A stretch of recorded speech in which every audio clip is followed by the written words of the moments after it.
విచ్చేసిన మా అన్నదమ్ములకి, మా ఆడపడుచులకి, మక్క చెల్లెలందరికీ ప్రత్యేకించి నా హృదయపూర్వక నమస్కారాలు. సముద్రాన్ని జీవనోపాధిగా చేసుకొని ప్రతిరోజు ధైర్యంతో, సాహసంతో వేటకి వెళ్ళి జీవితాలను గడుపుతున్న మా మత్స్యకార సోదరీమణులందరికీ నా హృదయపూర్వక నమస్కారాలు. మన ఉప్పాడ పిఠాపురం నియోజకవర్గంలో ప్రత్యేకించి ఉప్పాడ కొత్తపల్లి ప్రాంతం ఇప్పుడు మీకు మన దేశం అంతా తెలుసు. ముఖ్యంగా మన రాష్ట్రం అత్యధికంగా మత్స్యకార వృత్తి మీద ఉండే కుటుంబాలు ఎక్కువ. సో నా దృష్టికి గత కొన్ని రోజుల క్రితం, దాదాపు 10 రోజుల క్రితం మత్స్యకార సోదరులందరూ ఇక్కడ 4 రోజులు ధర్నాలు చేశారు. అలాగే పరిశ్రమల కాలుష్యం వల్ల మత్స్యజాతి అంతరించిపోతూ ఉంది అని మీరందరూ చేసింది నాకు చాలా బాధ కలిగించింది. ఎందుకంటే మన జీవనోపాధి మీకు ఇబ్బంది కలుగుతూ ఉంది, ఎలా చేయాలి ఏంటి అనేది వీటి మీద మాట్లాడుతూ వచ్చాం. సో పొద్దున్నే అన్ని పార్టీలకు సంబంధించిన నాయకులతోటి, మత్స్యకార సంఘాల నాయకులతోటి కాకినాడ కలెక్టరేట్లో షణ్మోహన్ గారి అధ్యక్షతన మన పిఠాపురం నాయకులందరూ, మన కాకినాడ ముఖ్య నాయకులందరూ కూడా కూర్చొని మన పిఠాపురం ముఖ్యంగా మత్స్యకార సంఘాల నుంచి ఏ సమస్యలు ఉన్నాయి, ఇక్కడ ఏమున్నాయి, ఏం జరుగుతున్నాయని మొత్తం చాలా కూలంకషంగా చర్చించడం జరిగింది, చాలా డీటెయిల్గా.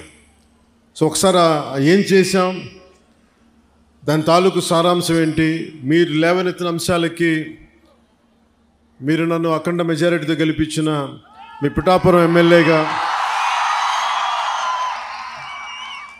ఏం చేయాలి ఇవన్నీ ఒకసారి మీకు ముందు పెడతాను.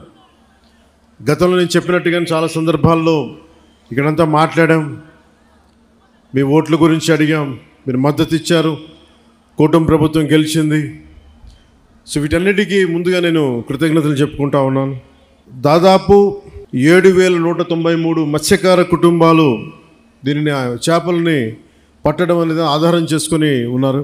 సముద్ర స్వభావాన్ని అంచనా వేసి వేట చేయటం మన మత్స్యకార సోదరుల తాలూకు అపూర్వమైన నైపుణ్యం. అలాంటి మీకు అండగా ఉండటం మా అందరి బాధ్యత. కూటమి ప్రభుత్వం మత్స్యకారుల భరోసా కింద వేట నిషేధ సమయంలో 20,000 భృతిని అందించింది. మీ ప్రతి కష్టంలో నేను ఉన్నాను అని చెప్పడానికే ఈరోజు ఇక్కడ రావడం జరిగింది. యాక్చువల్గా 10వ తారీఖు వస్తానని చెప్పాం. ఒకరోజు ముందుగానే, మధ్యలో ఆరోగ్యం బాగాలేక రాలేకపోయాను, కానీ ఒకరోజు ముందే మీకు ఇచ్చిన డేట్ కంటే కూడా ముందే వచ్చాం. అలాగే మీరు సముద్ర గర్భం నుంచి తీసుకొచ్చే మత్స్య సంపద వేలాది కుటుంబాలకి ఆహార భద్రత, జీవనాధారం అందిస్తుంది. ఈరోజు కాకినాడ జిల్లా కలెక్టరేట్ నిర్వహించిన సమావేశంలో మన సమస్యలన్నీ నాకు దృష్టికి తీసుకొచ్చారు. ముఖ్యంగా ఇక్కడ నక్కపల్లి SEZలో కానీ, అటు మనకి తుని మండలంలో, మనకి తుని నియోజకవర్గంలో అక్కడ దివీస్ ఫ్యాక్టరీ కానీ, అరబిందో కానీ, మిగతా చిన్న చిన్న పరిశ్రమల నుంచి కాలుష్యాలు వచ్చేస్తున్నాయి, మత్స్య సంపద అంతరించిపోతూ ఉంది, మాకు వేట దొరకట్లేదు అంటే ఇదొకటి ముఖ్యమైన సమస్య నాకు ప్రస్తావించాను. 2, ఎక్స్గ్రేషియా సముద్రం వేటకెళ్ళినప్పుడు ప్రాణాలు కోల్పోయిన కాకినాడ జిల్లాకి చెందిన 18 మంది మత్స్యకార సోదర కుటుంబాలకి మా ఎక్స్గ్రేషియా అందలేదని చెప్పారు. వెంటనే ఈ రోజునే నేను స్వయంగా 5 మందికి ఇప్పించాను. మిగతా 13 మందికి, దాదాపు 18 మందికి 5 లక్షల రూపాయల చొప్పున 90 లక్షలు వారికి వెంటనే మంజూరు చేయడం జరిగింది. సో ముందుగా ఈ సమస్యని ఒక మంచి శుభంతో మొదలు పెడదామని, ఒకటి పొల్యూషను, మన చేపలు మత్స్య సంపద కొంచెం దెబ్బతింటా ఉందని అదొక దృష్టికి పట్టుకొచ్చారు.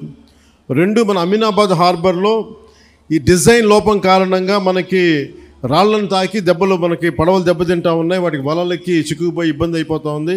అదొక రెండో సమస్య చెప్పారు. అలాగే మూడోది ఉప్పాడ సీ ప్రొటెక్షన్ వాల్ గురించి మాకు ఇంత జరుగుతూ ఉంది, దీనికి మీరు ఏం చేయబోతున్నారు అనేది.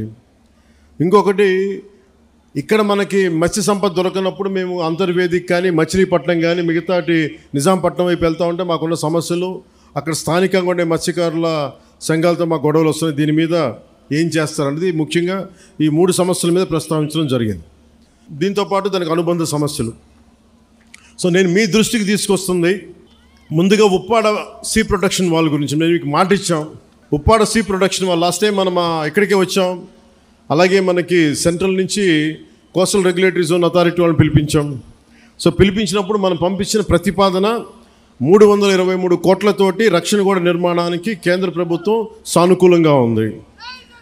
అలాగే దీనికి సంబంధించి ఈ నెల 14వ తారీఖున కేంద్ర గృహశాఖ కార్యదర్శి ఆధ్వర్యంలో ఢిల్లీలో ఈ మీటింగ్ జరగబోతూ ఉంది. నేను వారికి ఒకటే తెలియజేశాను, దాదాపు ప్రపంచం మన దేశంలోనే చాలా అరుదుగా ఉండే చోట్ల ముఖ్యంగా ఉప్పాడ తీర ప్రాంతం సంవత్సరానికి 20 నుంచి 25 మీటర్ల కోతకు గురవుతూ ఉంది, ఉన్న ఇళ్ళు పోతూ ఉన్నాయి. అందుకని సీ ప్రొటెక్షన్ వాళ్ళు చాలా అవసరం అని చెప్పి ప్రత్యేకంగా చెప్పడం వల్ల సెంట్రల్ హోమ్ మినిస్ట్రీకి చెప్పడం జరిగింది. ఇది 14న మీటింగ్ జరుగుతారు. ఇది నేను మీకు మాట ఇచ్చాను మొన్న ఎలక్షన్ టైంలో కూడా, ఇప్పటికీ నేను మీకు మాట ఇస్తున్నాను.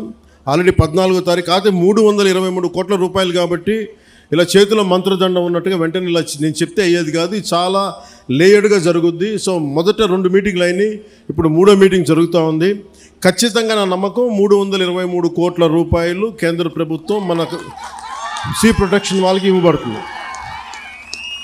ఇది నేను మీకు మాట ఇస్తున్నాను. నేను కింద పడతానో మీద పడతానో ఇబ్బందులు పడతానో, నేను మన కోసం, మన మత్స్యకార కుటుంబాల కోసం, మన ఉప్పాడ తీర ప్రాంతం కోసం, మన పిఠాపురం కోసం నేను మీకు మాట ఇస్తున్నాను. ఉప్పాడ సీ ప్రొటెక్షన్ వాల్ ఖచ్చితంగా నిర్మించడం జరుగుద్ది. దానికి నిధులు కూడా ఎలాగ మనకి కేంద్ర ప్రభుత్వం నుంచి వచ్చేలాగా ఆల్రెడీ మనకి కేంద్ర ప్రభుత్వం సానుకూల తెలియజేశారు.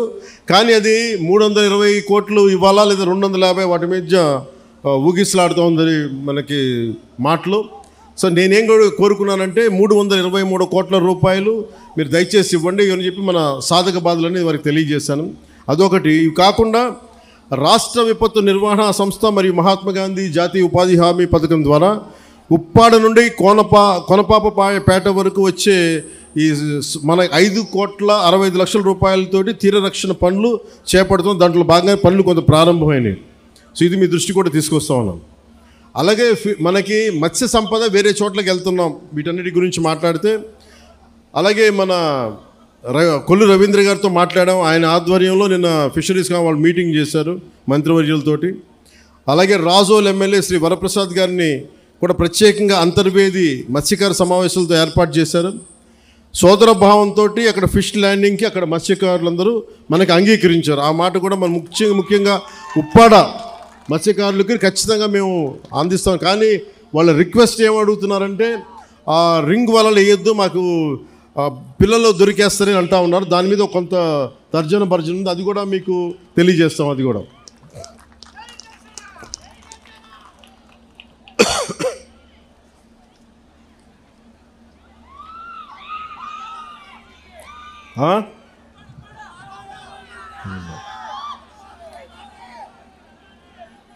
అలాగే పొల్యూషన్కి సంబంధించి కొంచెం డీటెయిల్గా మాట్లాడతాను మీతో. అసలు వాతావరణ కాలుష్యం అనేది ఇది చాలా ఇబ్బందికరమైనది అయిపోయింది. ముఖ్యంగా పరిశ్రమల వల్ల నుంచి వచ్చే విడుదలయ్యే రసాయనాలు కానీ, వాయు కాలుష్యం కానీ, శబ్ద కాలుష్యం కానీ, లేదంటే మనకి నీటి కాలుష్యం కానీ, దానికి సంబంధమైన ప్రతి కాలుష్యం కూడా చాలా ఇబ్బంది పెడతా ఉంది. సో నేనేం మాట్లాడానంటే మత్స్యకార సంఘాల దగ్గర నుంచి, నాయకుల దగ్గర నుంచి, మన మూలాపేటలో కానీ వీళ్ళుండే ఎన్జిఓలు అందరూ కూడా మాట్లాడుతూ ఉంటే, అందరూ మన మత్స్యకార కులాల నుంచి వచ్చిన వాళ్ళు మాట్లాడుతుంటే నాకు ఒకటే తెలియజేశారు, మేము పరిశ్రమలకి మేము వ్యతిరేకం కాదు, పరిశ్రమలు రావాలి, కానీ అది మా జీవనోపాధిని దెబ్బతీయకూడదు. ఇది నాకు ప్రత్యేకంగా తెలియజేశారు. సో దాన్ని దృష్టిలో పెట్టుకునే ఇక్కడున్న మన పిఠాపురం, ఈ ఉప్పాడ కొత్తపల్లి ప్రాంతం ప్రజలతో పాటు రాష్ట్ర ప్రజలకు కూడా నేను ఒకటే తెలియజేస్తా ఉన్నాను. ముఖ్యంగా నేను ఎన్విరాన్మెంట్ మినిస్ట్రీగా నేను బాధ్యత తీసుకున్న, pollution control board, PCB, environment బాధ్యత తీసుకున్న తర్వాత, ఫారెస్ట్ బాధ్యత తీసుకున్న తర్వాత ఎక్కడా కూడా పెట్టుబడులు రావాలి, పరిశ్రమల్ని భయపెట్టకూడదు గత ప్రభుత్వం లాగా అని చెప్పి చాలా జాగ్రత్తగా సంయమనంతో తెలియజేస్తా ఉన్నాం. వాళ్ళ తప్పు లేదని ఉంటే సరిదిద్దుకునేలాగే ఒక ప్రయత్నం చేస్తూ ఉన్నాం. సో నేనేమడిగానంటే, ముందు మీకు కొంత అవగాహన రావాలి కాబట్టి పరిశ్రమలు కనుక లేకపోతే మనం ముందుకు తీసుకెళ్ళాం అభివృద్ధిని. అసలు మనం ఏది పరిశ్రమలు రాకూడదంటే ఉపాధి అవకాశాలు కూడా రాలేవు. అందుకని ఖచ్చితంగా పరిశ్రమల్ని, నాకు ఒక సంతోషకరమైనది ఏమనిపించిందంటే, మన మత్స్యకార సోదరులు ఎవరు కూడా పరిశ్రమలు మేము వ్యతిరేకించట్లేదు, కానీ పరిశ్రమల ద్వారా వచ్చే కాలుష్యం మటుకు మమ్మల్ని ఇబ్బంది పెడుతుంది, దాని మీద మీరు ఖచ్చితంగా చర్యలు తీసుకోండి. సో నేను మీకు తెలియజేసుకుంటుంది ఏంటంటే, ఇప్పుడు ఉదాహరణకి మన ఆక్వాకల్చర్ ఉంది రాష్ట్రం మొత్తం మీద. అది మనకి గోదావరి జిల్లాల్లో కానీ, కృష్ణా కానీ, నెల్లూరు, మిగతా జిల్లాలు ఎక్కడున్నా కానీ దాదాపు ప్రతి సంవత్సరం 1,30,000 కోట్ల రూపాయలు ఆదాయం మనకి వస్తూ ఉంది. దాంతోపాటు ఎక్స్పోర్ట్స్ 3,67,000 మత్స్య సంపదని మనం రొయ్యలు కావచ్చు, చేపలు కావచ్చు ఎక్స్పోర్ట్ చేస్తే దాదాపు మనకి 1,30,000 కోట్ల రూపాయలు మనకి ఆదాయంగా వస్తుంది, రాష్ట్రానికి కావచ్చు, దేశానికి కావచ్చు. అలాగే ఎంప్లాయ్మెంటు, ఉపాధి దాదాపు డైరెక్ట్గా 3,72,000 మందికి ఉపాధి లభిస్తూ ఉంది. 15 లక్షల మందికి ఇండైరెక్ట్గా ఎంప్లాయ్మెంట్ లభిస్తుంది వీటి వల్ల. కానీ ఇంత డబ్బు ఉంది, ఇంత ఎంప్లాయ్మెంట్ ఉంది ఆక్వా రంగం వల్ల. కానీ దారుణం కూడా ఏముందంటే, మనం మీకు అనుబంధమైన సమస్య కాబట్టి చెప్తా ఉన్నాను. ఒకవైపు అభివృద్ధి ఎలా కనిపిస్తుందో, ఇంకోవైపు గోదావరి జిల్లాలో ఎక్కడైతే ఆక్వా ఉందో అక్కడ మొత్తం తాగునీటి అన్ని అక్కడ కలుషితం అయిపోయినాయి.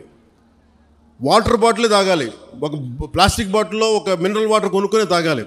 డబ్బులు కనిపిస్తున్నాయి, ఉపాధికి ఉపాధి అవకాశం కనిపిస్తున్నప్పటికీ కాలుష్యం వల్ల గ్రౌండ్ వాటర్ పొల్యూట్ అయిపోయింది.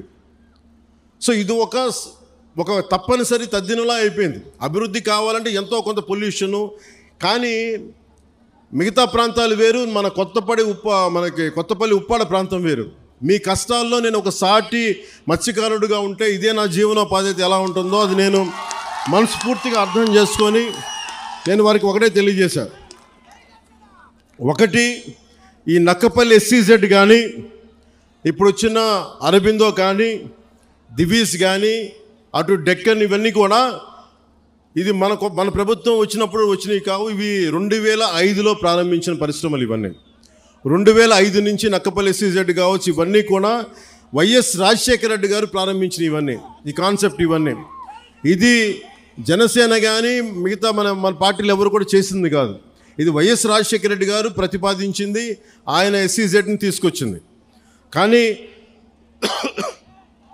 ఇక్కడ సమస్య ఏమొచ్చిందంటే, వ్యర్థాలని శుద్ధి చేయకుండా సముద్రంలో కలిపేస్తున్నారు. తద్వారా ఏం జరుగుతుందంటే మన మత్స్య సంపద దెబ్బతింటా ఉందని. ఇదే కదా. దీనికి నేను ఒక మత్స్యకారుడిగా నా జీవనోపాధి అయితే నేను మీలాగా ఎలా ఆలోచిస్తాను, నేను కూడా అట్లాగే ఆలోచించాను. అంతేగాని నేను ఒక డిప్యూటీ సీఎంగా ఆలోచించాలా, ఒక ఎమ్మెల్యేగా ఆలోచించాలా, ఒక సాటి మత్స్యకారుడిగా ఎలా ఆలోచించాలో అట్లాగా ఆలోచించి మాట్లాడాను. ఒక క్లియర్ కట్ ఇన్స్ట్రక్షన్ మన మత్స్యకారుల దగ్గర నుంచి వచ్చింది. మేము ఎప్పుడూ కూడా పరిశ్రమలకి వ్యతిరేకం కాదు, కానీ వ్యర్థాలని, కాలుష్యాలని ఎంత శుద్ధి చేసి పంపుతారన్నదే మా ప్రశ్న. ఇది రెండోది. నేనేం చెప్పానంటే, పారిశ్రామికవేత్తల్ని బెదిరించి ఎవరైనా సరే, గతంలో కూడా నేను ఏం మాట్లాడానంటే, వైసీపీ నాయకులను కూడా లోపలికి రమ్మని చెప్పాం. ఇది కూటమి ప్రభుత్వం అయినప్పటికీ కూడా నేను ఒకటే అడిగాను, ఇది పవన్ కళ్యాణ్ పిఠాపురం నుంచి గెలవటంలో వచ్చిన సమస్య లేదంటే ఉన్న సమస్య అంటే ఇది ఎప్పటి నుంచో ఉన్న సమస్య అని చెప్పారు. నాకు ఆ భరోసా నాకు ఇచ్చారు. నేను సందేహించడానికి అడగల, శంకించడానికి అడగల, అసలు ఎలా వచ్చింది మూలం ప్రజలందరికీ తెలియజేయడానికి. సో నేను అన్నీ మాట్లాడితే ఖచ్చితంగా ఈ కాలుష్యం మీరు లేనిపోయిన అభాండాలు మత్స్యకారులు ఎవరు వేయరు, అది నేను అర్థం చేసుకోగలను.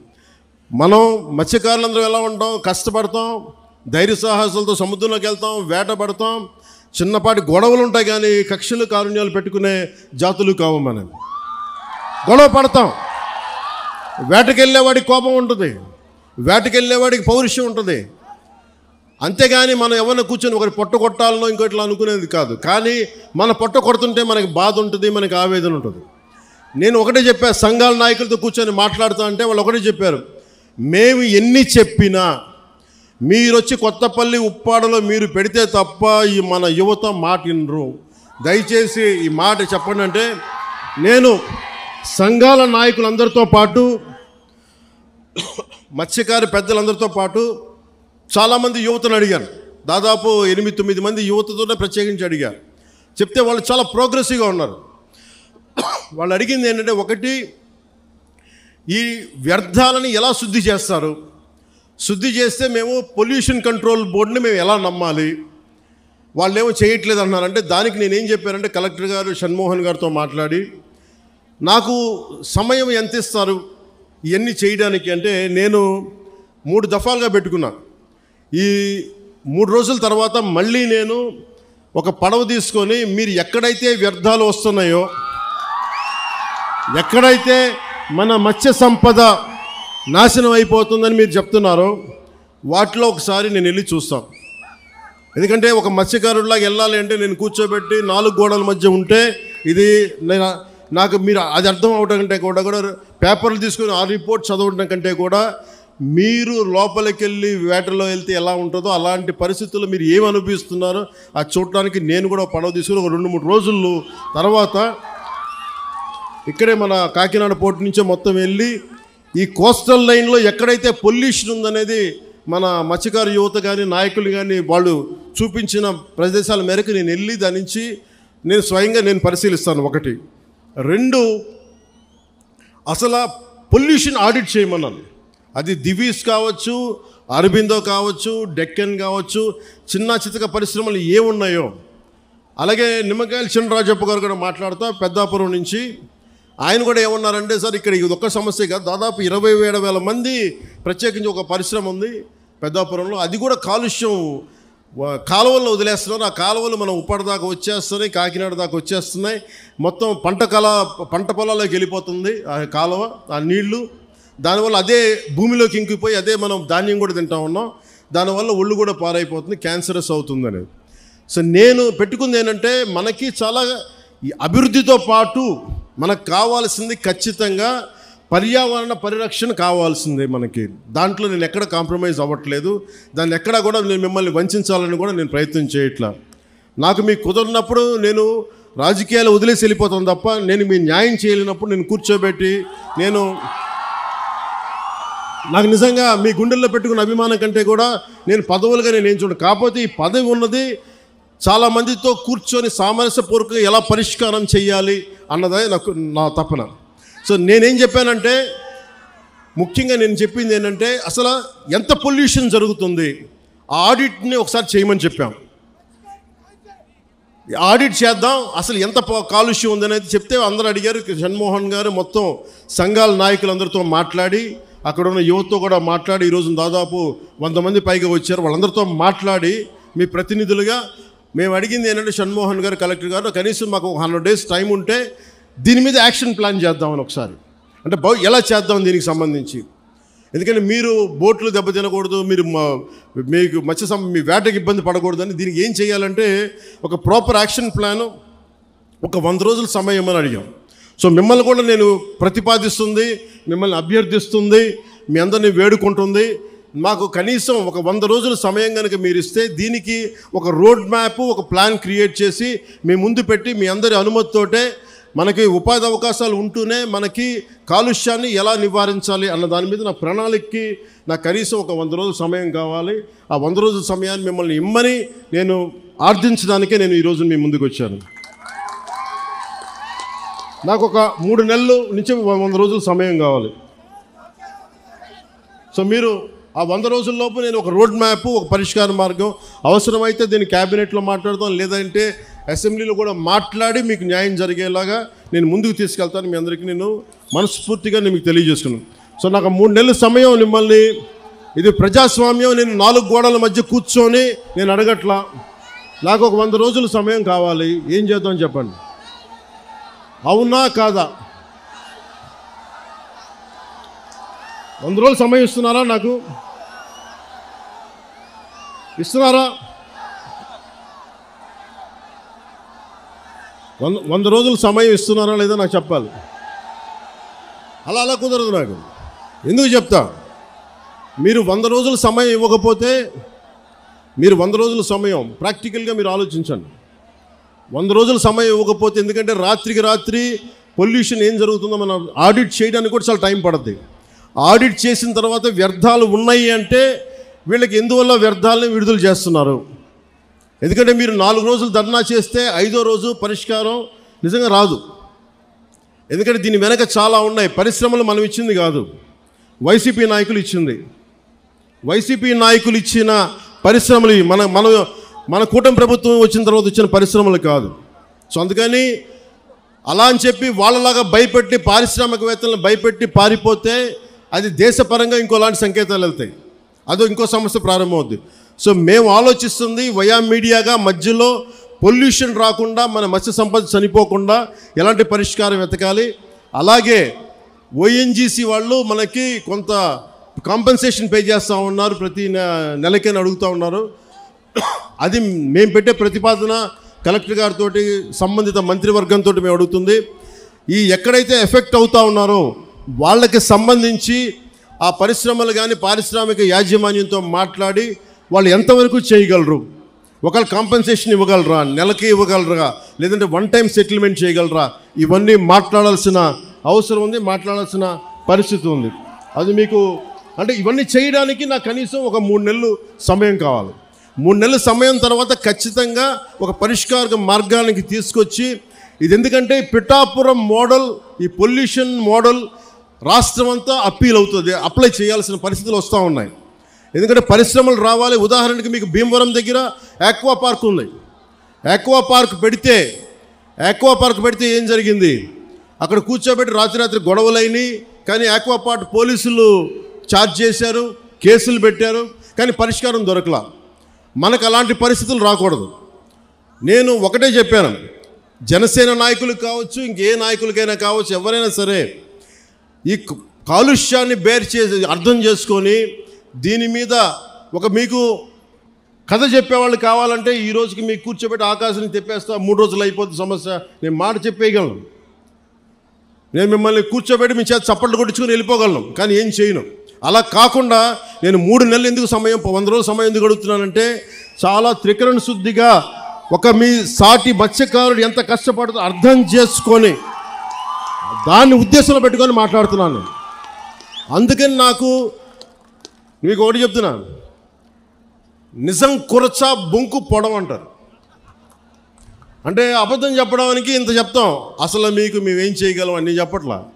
నిజం మీకు చేస్తానని చెప్తున్నా. మీకేం చెప్పాను, మీకు నిలబడతానంటే నిలబడతా. మీకు రోడ్డు ఇక్కడ ఉప్పాడ ప్రొటెక్షన్ వాళ్ళు చేస్తానంటే చేస్తాను. దాన్ని కూర్చోబెట్టి మీరు రేపు నుంచి ప్రతి గంటకి ఏమైంది డేటా అంటే అలా కుదరదు. మీకు నా టర్మ్లో, నా టెన్యూర్లో మీకు చేసి పెడతాను. ఉప్పాడ ప్రొటెక్షన్ వాల్ వచ్చి తీరుతుంది. అలాగే అది నేను మన అమిత్ షా గారితో, మోడీ గారితో మాట్లాడుకొని తెప్పించగలను. ఇది చాలామంది సంబంధించిన వ్యక్తులు, పారిశ్రామికవేత్తలు. దీనికి ఎందుకు 100 రోజులు అడుగుతున్నాను చెప్తా మీకు. అన్నీ నా చేతుల్లో లేవు. ఇండస్ట్రీస్ మినిస్టర్తో మాట్లాడాలి, ఫిషరీస్ మినిస్టర్తో మాట్లాడాలి, అలాగే కూర్చోబెట్టి మనకి ఏవైతే ఈ షిప్పింగ్ ఇండస్ట్రీ వాళ్ళతో మాట్లాడాలి. అలాగే మనం కూర్చోబెట్టి వాళ్ళు అడుగుతుంది ఇంకోటి ఏంటంటే, మాకు ఎంత డ్యామేజ్ జరుగుతుంది, వాస్తవాలు, దీని పొల్యూషన్ కంట్రోల్ బోర్డుతో కూర్చోవాలి.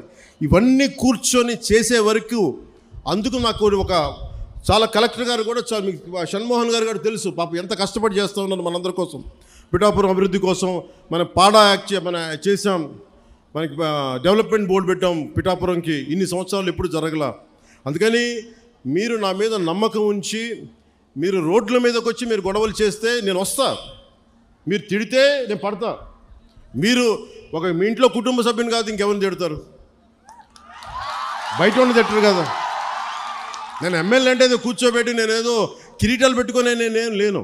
మీరు మాట పడితే భుజాల మీదకి ఎత్తుకున్నప్పుడు నా భుజం మీద దెబ్బ కొడితే నేను భరిస్తాను, ఎందుకంటే మీరు నా కుటుంబం.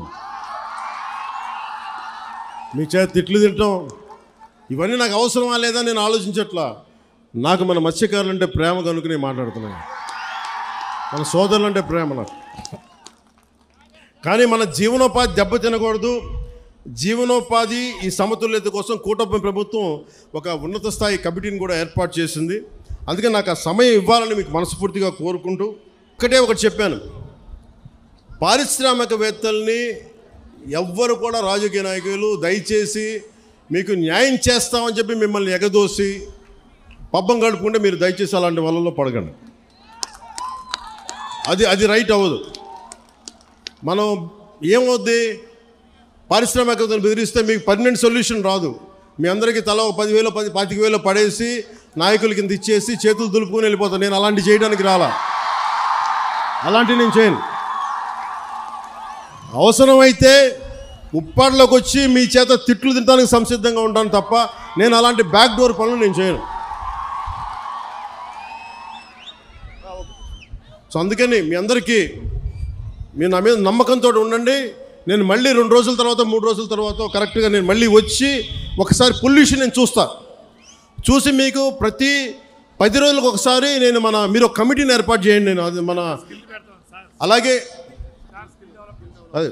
అలాగే పరిశ్రమల్లో కూడా స్కిల్ డెవలప్మెంట్ గురించి ఒకటి మాట్లాడమని చెప్పాను.